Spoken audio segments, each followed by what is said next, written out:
Assalamualaikum warahmatullahi wabarakatuh. Bismillahirrahmanirrahim.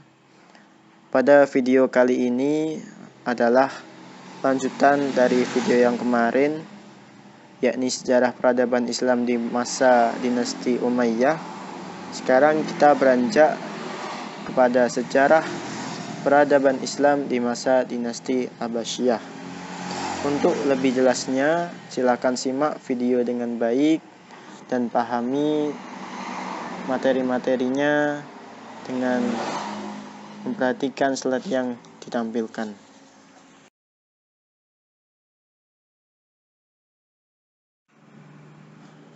Slide yang pertama adalah sejarah kemunculan dinasti Abbasiyah. Pemerintahan dinasti Abbasiyah merupakan kelanjutan dari pemerintahan sebelumnya, yaitu dinasti Umayyah yang telah digulingkannya. Dinamakan dinasti Abbasiyah karena para pendiri dan penguasanya merupakan keturunan Abbas bin Abdul Muthalib, yakni paman Rasulullah SAW. Adapun nama Abbasiyah sendiri berasal dari kata Al-Abbas, dan Abbas itu adalah nama seorang keturunan Bani Hashim. Dan berdirinya dinasti Abbasiyah dilatar belakangi oleh terjadinya kekacauan dalam kehidupan bernegara dinasti Umayyah. Menjelang runtuhnya dinasti Umayyah, para khalifah dan pejabat negara lainnya melakukan kekeliruan dan kesalahan yang menyebabkan terjadinya kekacauan tersebut. Dan akhirnya, kesalahan dan kekeliruan tersebut yang menyebabkan runtuhnya dinasti Umayyah.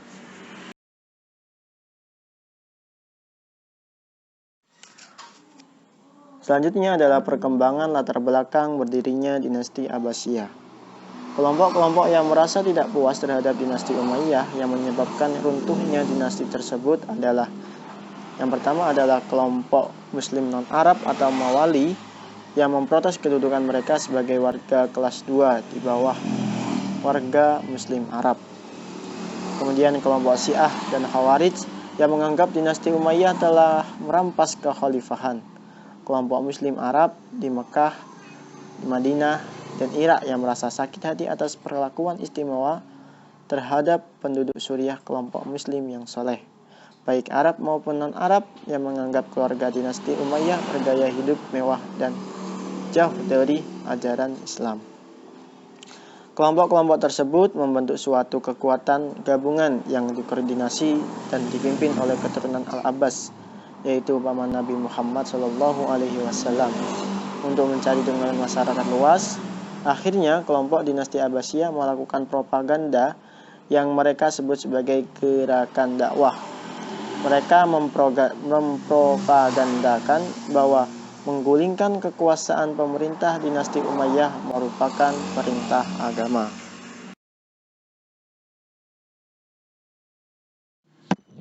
Di samping itu, untuk meraih simpati umat dan dukungan kaum Syiah, mereka tidak mengusung nama Bani Abbas tetapi mengusung nama Bani Hashim. Mereka mengatakan bahwa jabatan khalifah merupakan hak keluarga Nabi. Gerakan mereka didukung oleh kaum Syiah, Khawarij, dan Mawali di kota Khurasan yang sebelumnya selalu ditindas oleh dinasti Umayyah.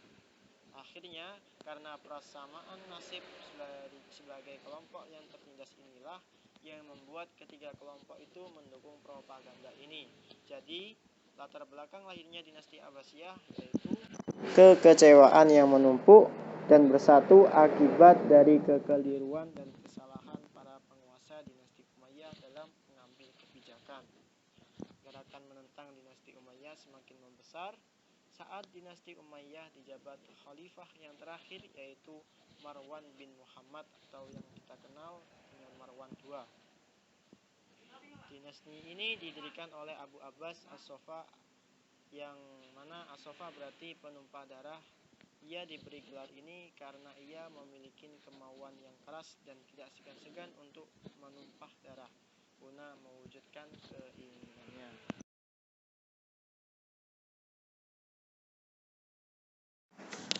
Langkah-langkah Bani Abbas untuk mendirikan Daulat Abbasiyah: membentuk gerakan di bawah tanah dengan melakukan propaganda atau menyusun kekuatan secara diam-diam dengan tokoh yang antara lain yaitu Muhammad al-Abbas, Ibrahim al-Imam, Abu Muslim al-Khurasani.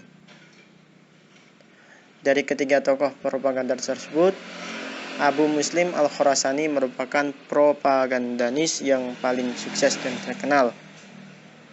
Kemudian menerapkan politik yang bersahabat, artinya keturunan Bani Abbas tidak memperlihatkan sikap bermusuhan dengan Bani Umayyah atau siapapun. Yang selanjutnya menggunakan nama Bani Hashim atau Ahlul Bait. Hal ini dimaksudkan agar mendapatkan simpati umat dan dukungan dari kelompok pendukung Ali atau Syiah. Menjadikan Khurasan sebagai pusat kegiatan gerakan Bani Abbas yang dipimpin oleh Abu Muslim al-Khurasani. Akhirnya strategi ini ternyata berhasil menghimpun kekuatan besar dan dahsyat yang tidak bisa dibendung oleh golongan manapun.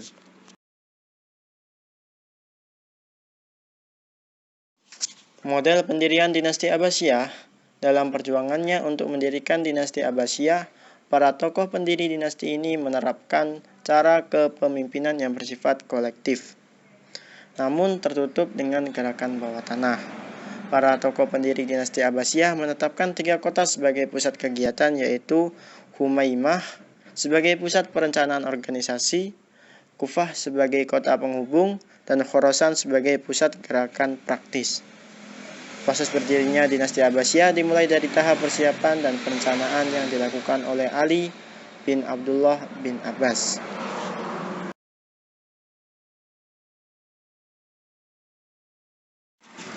Gerakan dan propaganda ini dimulai ketika dinasti Umayyah berada di bawah kepemimpinan Umar bin Abdul Aziz. Pada waktu itu, Umar bin Abdul Aziz memimpin dengan adil dan negara dalam keadaan aman, tentram, dan stabil. Ia juga menerapkan persamaan hak kepada seluruh warga negara. Kondisi ini memberi peluang Bani Abbas untuk menyusun kekuatan dengan melakukan gerakan bawah tanah dan propaganda di bawah kota Al-Humaimah. Peluang emas yang dimiliki Bani Abbas untuk merebut kekuasaan Bani Umayyah itu terjadi pada masa Khalifah Marwan bin Muhammad, yakni Khalifah Bani Umayyah yang terakhir, di mana waktu itu pemerintahan dinasti Umayyah mencapai puncak kekacauan yang sulit diatasi.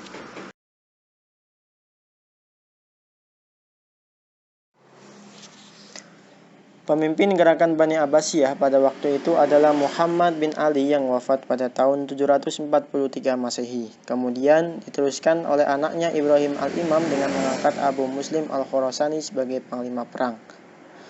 Abu Muslim al-Khurasani merupakan seorang pemuda yang pemberani. Pada usia 19 tahun, ia diangkat sebagai panglima perang oleh Ibrahim al-Imam. Ia banyak memperoleh dukungan dari kota Khurasan. Dan pernah dalam sehari, ia berhasil menarik simpati penduduk dari sekitar 60 desa di sekitar Merv. Abu Muslim al-Khurasani mengajak golongan Syiah, golongan Alawiyin atau Bani Ali untuk menentang Bani Umayyah yang telah menindas mereka. Sebelum Abu Muslim al-Khurasani diangkat sebagai panglima perang, gerakan dakwah dan propaganda dilakukan secara diam-diam. Hal itu dilakukan karena belum berani melawan dinasti Umayyah secara terang-terangan.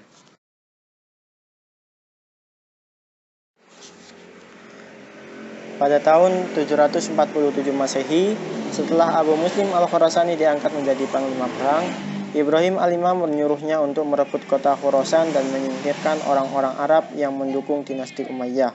Namun, rencana ini tercium oleh Khalifah Marwan II dan akhirnya Ibrahim al-Imam ditangkap dan dipenjara hingga meninggal. Selanjutnya, komando perlawanan diambil oleh keponakan Ibrahim al-Imam yang bernama Abdullah bin Muhammad yang dikenal sebagai Abu Abbas as-Soffah. Ia telah menunjuk Abu Muslim al-Khurasani untuk menjadi panglima dan melakukan perlawanan di Khurasan.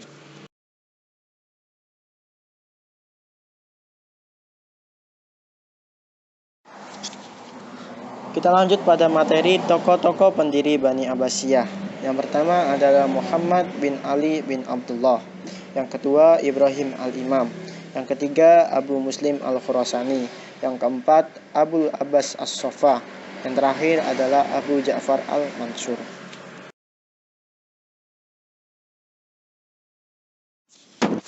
Silsilah Bani Abbasiyah dan Khalifah-Khalifah dinasti Abbasiyah.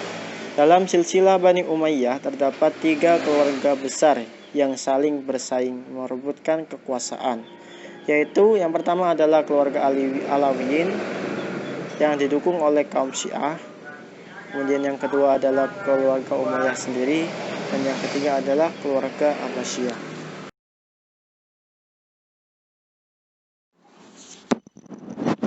Kita lanjut, Khalifah dinasti Abbasiyah. Dalam kekhalifahan dinasti Abbasiyah ada beberapa periode. Yang pertama, periode pertama Khalifah dinasti Abbasiyah pada periode pertama adalah sebagai berikut. Abu Abbas As-Soffa, kemudian disusul Abu Ja'far Al-Mansur, Muhammad Al-Mahdi, Muhammad Al-Hadi, Harun Ar-Rasyid, Abdullah Al-Amin, Al-Ma'mun, Al-Mu'tasim Billah, Abu Ja'far Al-Wasik. Dan yang periode kedua Khalifah dinasti Abbasiyah adalah sebagai berikut: Al-Mutawakil, Al-Mu'tasir, Al-Mu'tain, Al-Mu'tas, Al-Muhtadi, Al-Mu'tamid, Al-Mu'tadid, Al-Muqtafi, Al-Muqtadi, Al-Qahir, Ar-Radi, Al-Muqtaki, Al-Muqtafi. Maaf, saya ulang, Al-Muqtafi.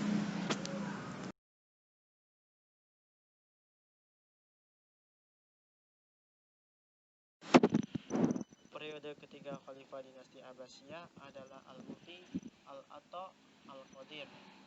Dan yang terakhir, yaitu periode keempat Khalifah dinasti Abbasiyah adalah Al-Qayyim, Al-Muqtadi, Al-Mustadir, Al-Mustarsid, Ar-Rasid, Al-Muqtafi, Al-Mustanjid, Al-Mustadi, dan yang terakhir adalah An-Nasir.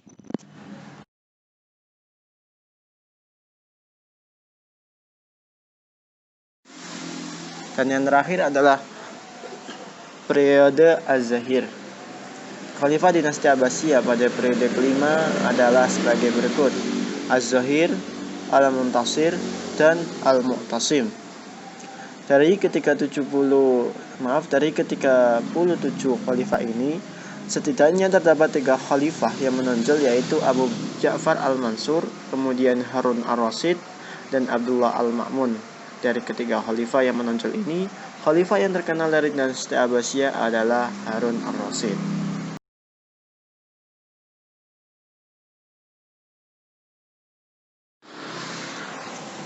Kita lanjutkan, kota-kota yang pernah dijadikan ibu kota Abbasiyah adalah Kufah, Hirah, Anbar atau yang kita kenal dengan Hasimiyah, dan yang terakhir adalah Baghdad. Kemudian perpindahan ibu kota dari Kufah ke Hirah disebabkan karena penduduk kota Kufah mayoritas penduduk Ali dan dianggap tidak setia kepada golongan Abbas. Sedangkan kota Hirah hanya pilihan yang bersifat sementara. Selanjutnya ibu kota pindah ke kota Anbar atau Hasimiyah. Dengan adanya pemberontakan itu, Khalifah Al-Mansur memandang bahwa kota Anbar tidak lagi cocok sebagai pusat pemerintahan. Kemudian akhirnya beliau memindahkan pusat pemerintahan dinasti Abbasiyah ke kota Baghdad.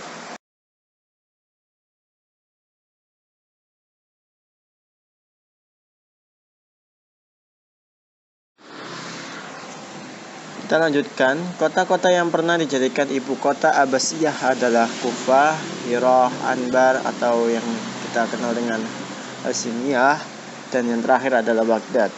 Kemudian perpindahan ibu kota dari Kufah ke Hirah disebabkan karena penduduk kota Kufah mayoritas penduduk Ali dan dianggap tidak setia kepada golongan Abbas. Sedangkan kota Hirah hanya pilihan yang bersifat sementara. Selanjutnya ibu kota pindah ke kota Anbar atau Hasimiyah. Dengan adanya pemberontakan itu, Khalifah Al-Mansur memandang bahwa kota Anbar tidak lagi cocok sebagai pusat pemerintahan. Kemudian akhirnya beliau memindahkan pusat pemerintahan dinasti Abbasiyah ke kota Baghdad.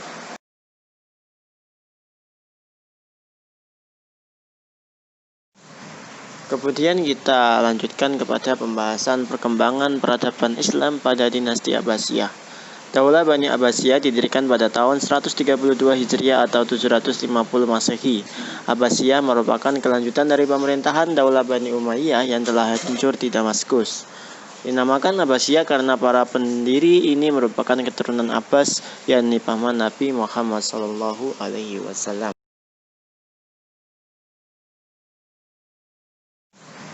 Kemudian kita lanjutkan kepada pembahasan perkembangan peradaban Islam pada dinasti Abbasiyah. Daulah Bani Abbasiyah didirikan pada tahun 132 Hijriah atau 750 Masehi. Abbasiyah merupakan kelanjutan dari pemerintahan Daulah Bani Umayyah yang telah hancur di Damaskus. Dinamakan Abbasiyah karena para pendiri ini merupakan keturunan Abbas, yakni paman Nabi Muhammad SAW.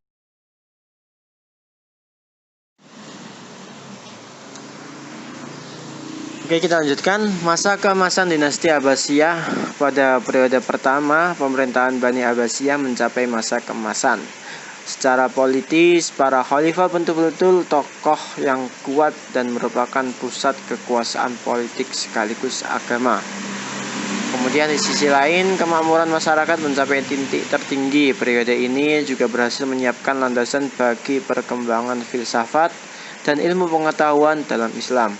Peradaban dan kebudayaan Islam tumbuh dan berkembang bahkan mencapai kejayaannya pada masa Abbasiyah. Hal tersebut dikarenakan dinasti Abbasiyah pada periode ini lebih menekankan pembinaan peradaban dan kebudayaan Islam daripada perluasan wilayah. Di sini letak perbedaan pokok antara dinasti Umayyah dan dinasti Abbasiyah. Puncak tersebut terjadi pada masa Khalifah Harun ar-Rasyid dan anaknya yaitu Al-Ma'mun.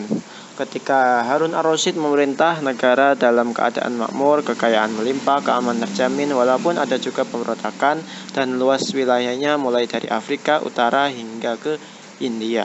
Pada masa ini, itu pula para filsuf, pujangga, ahli baca Al-Quran, dan para ulama di bidang agama. Didirikan perpustakaan yang diberi nama Baitul Hikmah. Di dalamnya orang dapat membaca, menulis, dan berdiskusi.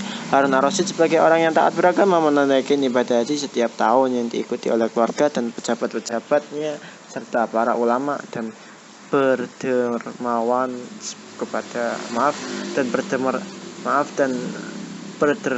kepada fakir miskin.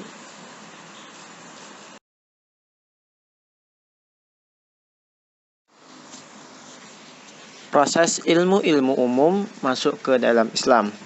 Proses itu melalui terjemahan dari bahasa Yunani dan Persia ke dalam bahasa Arab di samping bahasa India.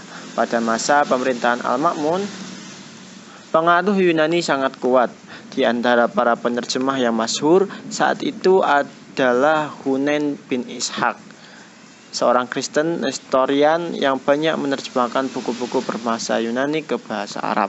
Ia menerjemahkan kitab Republik dari Plato dan kitab kategori metafisika Magna Moralia dari Aristoteles. Kemudian Al-Khawarizmi yang wafat pada 850 Masehi menyusun ringkasan astronomi berdasarkan ilmu Yunani dan India. Lembaga pendidikan pada masa dinasti Abbasiyah mengalami perkembangan dan kemajuan yang sangat pesat. Poin-poin pemicu kemajuan peradaban dan keilmuan. Hal ini sangat ditentukan oleh perkembangan bahasa Arab baik secara bahasa administrasi yang sudah berlaku sejak Bani Umayyah maupun sebagai bahasa ilmu pengetahuan. Di samping itu, kemajuan tersebut paling tidak juga ditentukan oleh dua hal, yaitu sebagai berikut. Yang pertama, terjadinya asimilasi antara bahasa Arab dengan bangsa-bangsa lain yang lebih dahulu mengalami perkembangan dalam bidang ilmu pengetahuan. Di samping itu, bangsa Persia banyak berjasa dalam perkembangan ilmu, filsafat, dan sastra. Yang kedua, gerakan penerjemah berlangsung dalam 3 fase, yaitu fase pertama pada masa Khalifah Mansur hingga Harun ar-Rasyid. Pada fase ini banyak diterjemahkan oleh karya-karya dalam bidang ekonomi dan mantik. Fase kedua berlangsung mulai masa Khalifah Al-Ma'mun hingga 300 Hijriah. Buku-buku yang banyak diterjemahkan adalah dalam bidang filsafat, dan kedokteran. Pada fase ketiga berlangsung setelah 300 tahun Hijriah. Tahun ke-300 Hijriah terutama setelah adanya pembuatan kertas. Kemudian selanjutnya bidang-bidang ilmu yang diterjemahkan semakin meluas.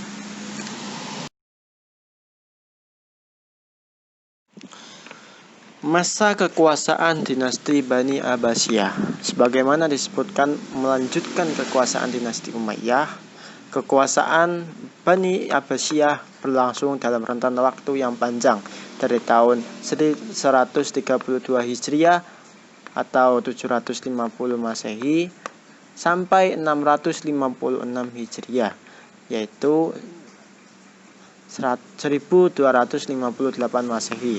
Selama dinasti ini berkuasa, pola pemerintahan yang diterapkan berbeda-beda sesuai dengan perubahan politik, sosial, dan budaya. Ekspansi dinasti Bani Abbasiyah. Pada masa Khalifah Al-Mahdi, dinasti Abbasiyah memperluas kekuasaan dan pengaruh Islam ke wilayah Timur Asia Tengah, dari perbatasan India hingga ke Cina. Saat itu umat Islam berhasil memasuki Selat Bosporus sehingga membuat Ratu Iren menyerah dan berjanji membayar upeti. Pada masa dinasti ini pula wilayah kekuasaan Islam sangat luas yang meliputi wilayah yang telah dikuasai Bani Umayyah, antara lain Hijaz, Yaman Utara dan Selatan, Oman, Kuwait, Iran atau Persia, Irak, Yordania, Palestina, Lebanon, Mesir, Tunisia, Aljazair, Maroko, Spanyol, Afghanistan, dan Pakistan. Juga mengalami perluasan ke daerah Turki, wilayah-wilayah Armenia, dan daerah sekitar Laut Kaspia, yang sekarang termasuk wilayah Rusia. Wilayah bagian barat India di Asia Tengah, serta wilayah perbatasan Cina sebelah barat.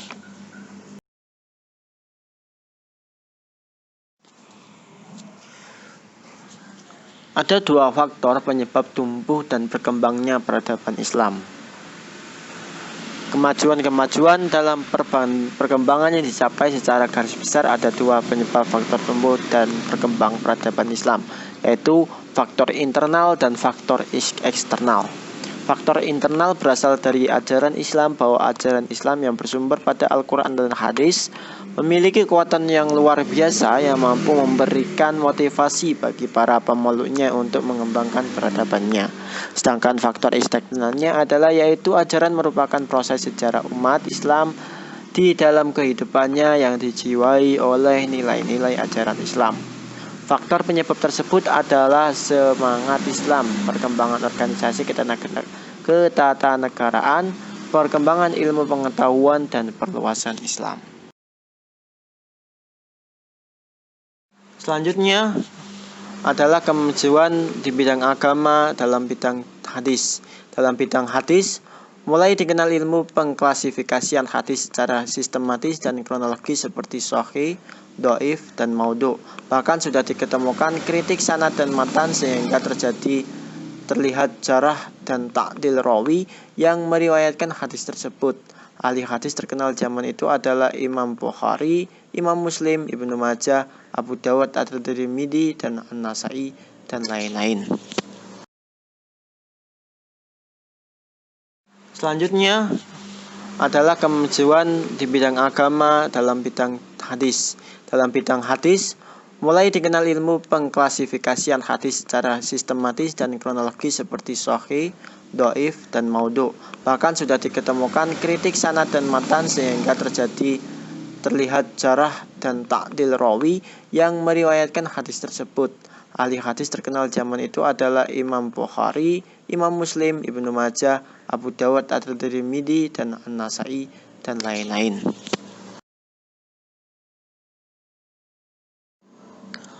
Kemajuan di bidang agama atau fikih. Dalam bidang fikih, muncul kitab Majmu' al-Fiqih karya Zaid ibnu Ali yang berisi tentang fikih Syiah Zaidiyah. Kemudian lahir fuqaha seperti Imam Hanafi, seorang hakim agung dan pendiri Madhab Hanafi, Malik ibnu Abbas, Muhammad ibnu Idris As-Syafi'i, Imam Ahmad ibnu Hambal.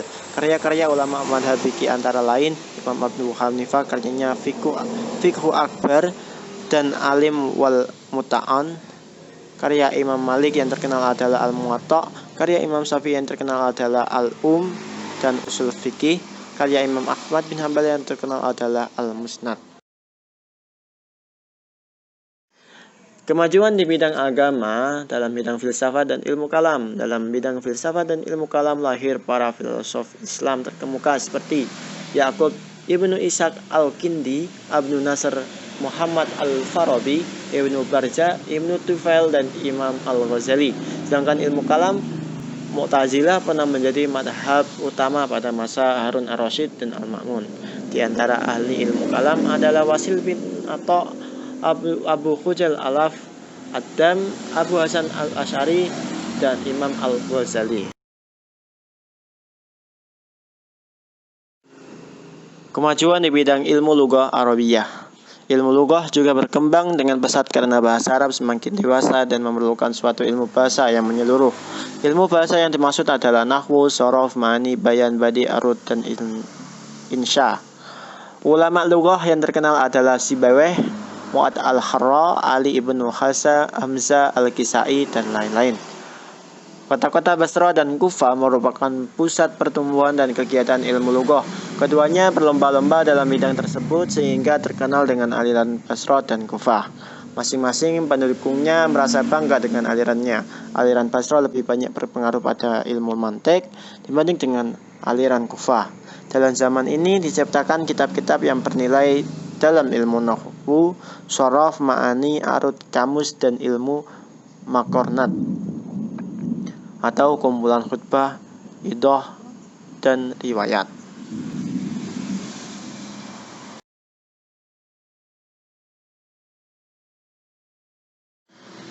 Di antara ulama yang masyhur dalam masa ini adalah Sibawayh, Mu'ad Al-Haruh yang mula-mula membuat tasrif, kemudian Al-Khosai pengarang kitab tata bahasa, kemudian Abu Usman Al-Mazini karangannya banyak tentang nahwu. Ilmu tasawuf berkembang pesat terutama pada masa Abbasiyah yang kedua dan seterusnya. Di antara tokoh tasawuf yang terkenal adalah Al-Qushairi, As-Sohabuddin, dan Imam Al-Ghazali, dan lain-lain.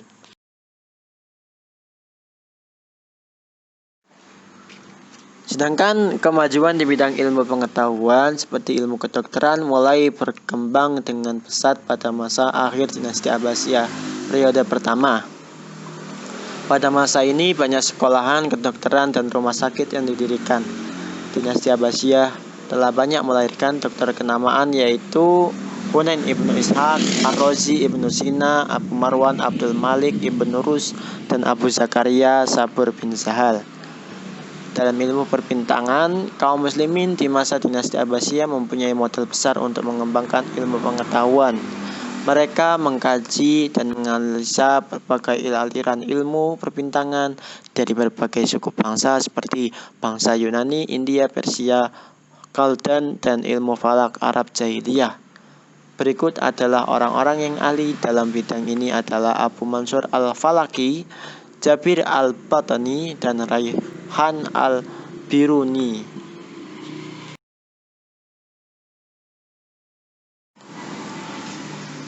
Kemauan ilmu filsafat di masa Abbasiyah. Setelah kitab-kitab filsafat Yunani diterjemahkan ke dalam bahasa Arab pada pemerintahan Harun Ar-Rasyid dan Al-Ma'mun, kaum muslim sibuk mempelajari ilmu filsafat. Bahkan mereka mulai mentafsirkan dan mengadakan perubahan serta perbaikan sesuai dengan ajaran Isa. Akhirnya lahirlah filsafat Islam dan tokoh ilmu ini adalah Al-Kindi, Al-Farabi, Ibnu Sina, Al-Ghazali, Ibnu Ruj, Ibnu Majah, Ibnu Bajjah, Ibnu Tufail, dan Al-Ahbari.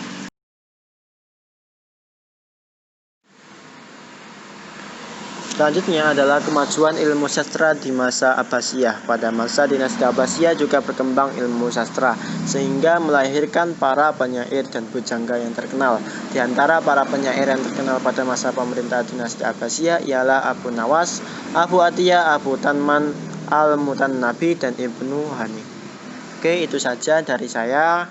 Apabila ada salah dan kata Saya minta maaf yang sebesar-besarnya. Saya akhiri. Wassalamualaikum warahmatullahi wabarakatuh.